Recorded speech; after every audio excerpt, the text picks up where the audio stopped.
Hello everyone, I am your math teacher, Mr. Manuel D. Magsino. As requested by our TikTok friend, I will be discussing the lesson in third quarter of Module 5 about quadrilaterals. Here are the objectives. First, define, illustrate, and name a quadrilateral and its parts. Second, identify, illustrate, and name the different kinds of quadrilaterals. Let us define the word quadrilaterals. When we say quadrilaterals, it is a four-sided polygon. These are named using consecutive vertices. The symbol is used to denote a quadrilateral. For example, identify the following using the figure at the right. Letter A, two possible names of the quadrilateral. Letter B, a pair of consecutive angles. C, a pair of opposite sides. And D, diagonals. What are the two possible names of the quadrilateral? We have quadrilateral EMAN and quadrilateral NEMA.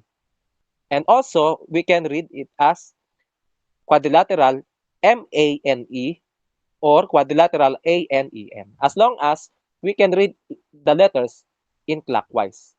Next, a pair of consecutive angles.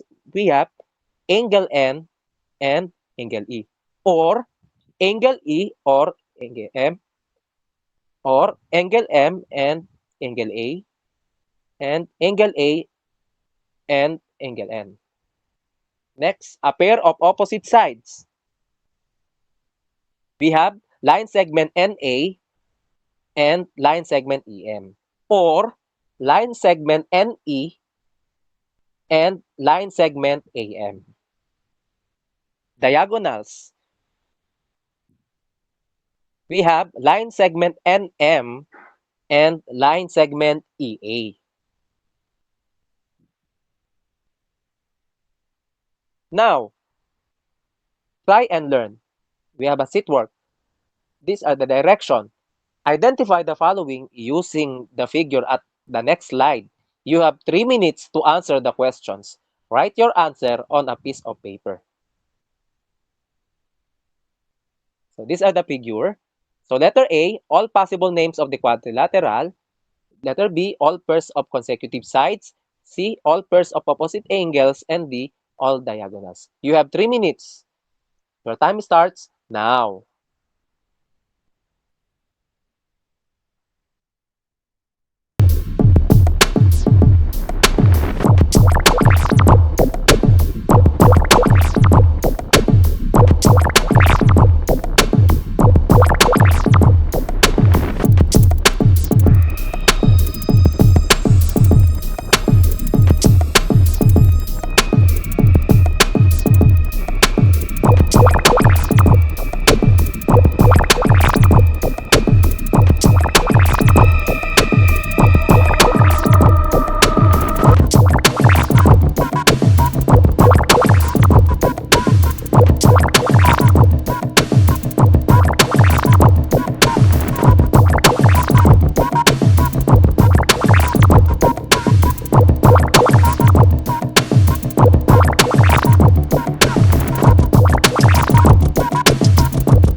Time is up. Let us check. Let us answer the following. So for letter A, all possible names of quadrilateral. We have quadrilateral BCDA, quadrilateral CDBA, quadrilateral DACB, and quadrilateral ABCD. For letter B, all pairs of consecutive sides. We have angle B and angle D, angle C and angle A. All pairs of consecutive sides. We have line segment AB and BC, BC and CD, CD and DA, DA and AB. All diagonals, we have line segment BD and line segment AC. Now, identify whether the following are parallelograms or not. Put a check mark under the appropriate column. You may write your answer on a piece of paper. We have given quadrilateral, trapezoid, rectangle, rhombus, and square. So you are going to identify if it is parallelogram or not. You have 1 minute to answer the question. Your 1 minute time starts now.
Let's find out.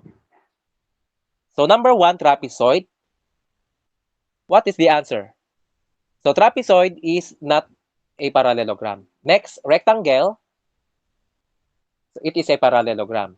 Rhombus, a parallelogram. And last square is a parallelogram.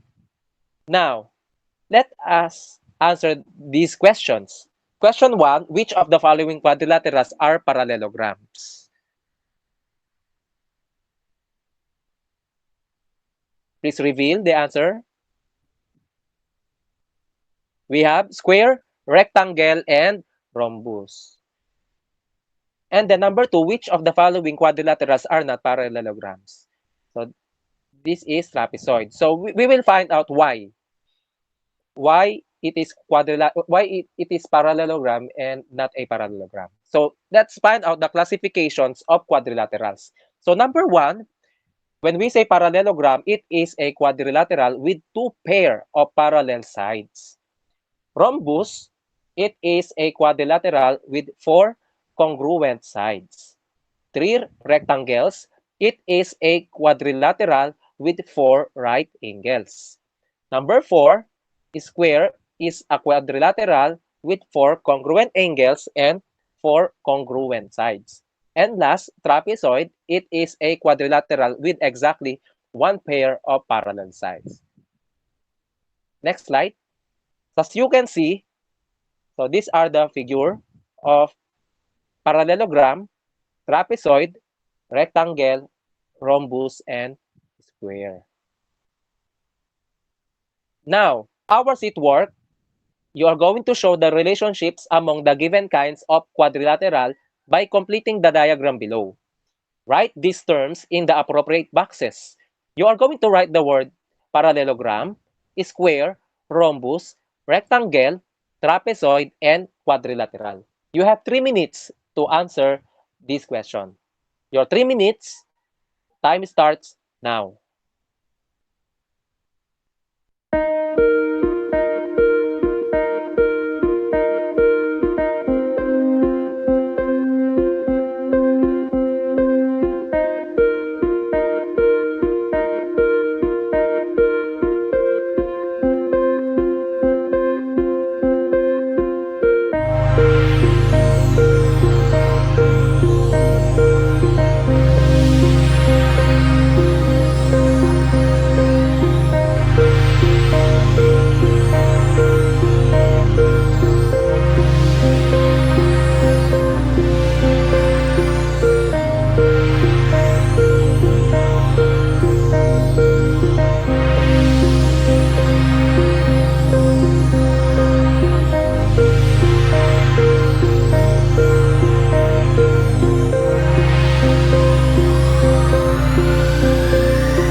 So let us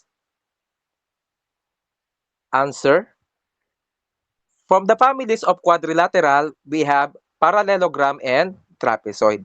Under the parallelogram, we have rectangle, rhombus, and square. From the answers 4, 5, and 6, in any order. Okay? If you got the correct answer, 6 over 6, then you know the relationships of quadrilaterals. Next slide. For summary of today's class, so quadrilaterals are four-sided polygon. These are named using consecutive vertices. The symbol is used to denote a quadrilateral. The classifications of quadrilaterals are square, rhombus, rectangle, parallelogram, and trapezoid. Thank you. Please subscribe my YouTube channel. Don't forget to like, comment, and share this video.